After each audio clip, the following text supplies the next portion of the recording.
Hey guys, welcome back to the channel. In this video we're going to try and have a prediction of what the AFL 2020 final ladder will look like coming to the close of the AFL season.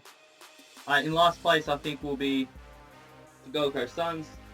That's based off last year's performance and the years prior.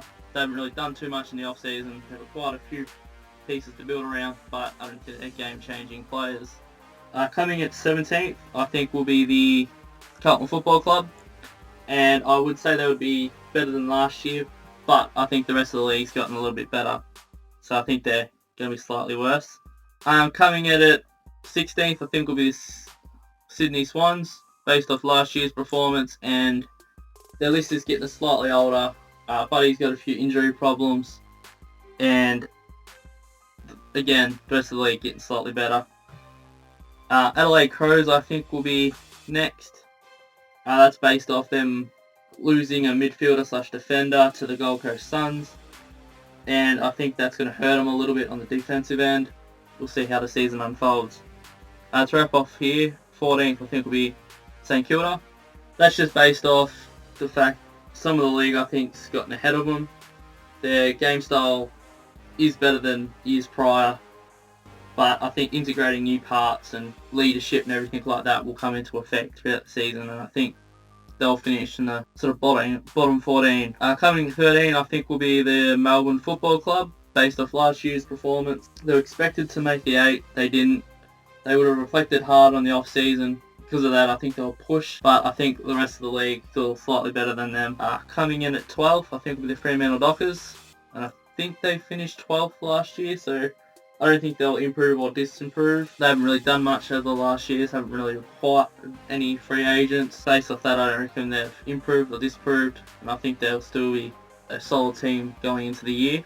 Port Power next. Again, they haven't really done too much, but they're still a solid team. They've got good building blocks coming into the future.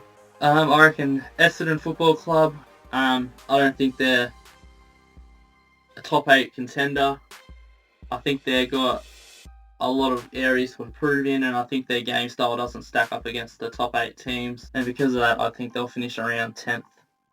Next, I think North Melbourne. I think North Melbourne will improve a lot this year. I think they'll surprise a few people, but again, I don't think they'll make the 8, but they'll still improve on last year's season, and they should be a solid team going into the future as well.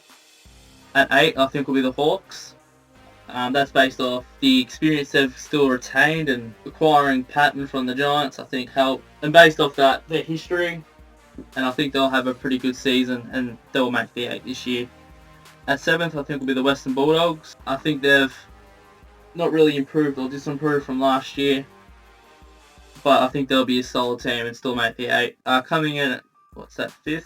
I think will be the Geelong Football Club, based off the age. They've lost Tim Kelly, which I think will really hurt their midfield, and because of that, teams will be able to focus more on Dangerfield and Selwood within the middle, rotate taggers accordingly. Next up I think will be the Giants, based off last year's performance. They did make the 8 and they got obliterated in the grand final. I think they finished in this position the last year. They might have been slightly better or worse, but I think they'll be just as good as last year, if not maybe a little bit better.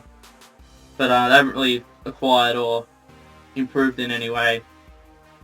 To start going to the top 4, I think Lions will finish 4th. That's based off last year's breakout season. They were number 1 in scoring, I believe. They've got really good up-and-coming players. A surprise team to all, and I think they'll make 4 quite comfortably. And coming in 3rd, I think will be Collingwood Football Club. I base that on the fact that they're still a solid team all round. They've got Darcy Moore coming to his own as a defender now.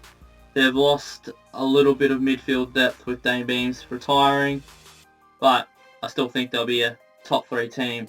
In 2nd, I believe, will be Richmond Football Club. They haven't disimproved in any way. I think they've gotten better. They've found a new star. They found a new star last year in the grand final. Going forward, they're going to be still a strong team. Another one I think will be the West Coast Eagles, and that's solely based on the team they've got. They're going to integrate Kelly from Geelong Cats, and I think that midfield group is going to destroy all the teams in the competition, and they should finish on top of the ladder.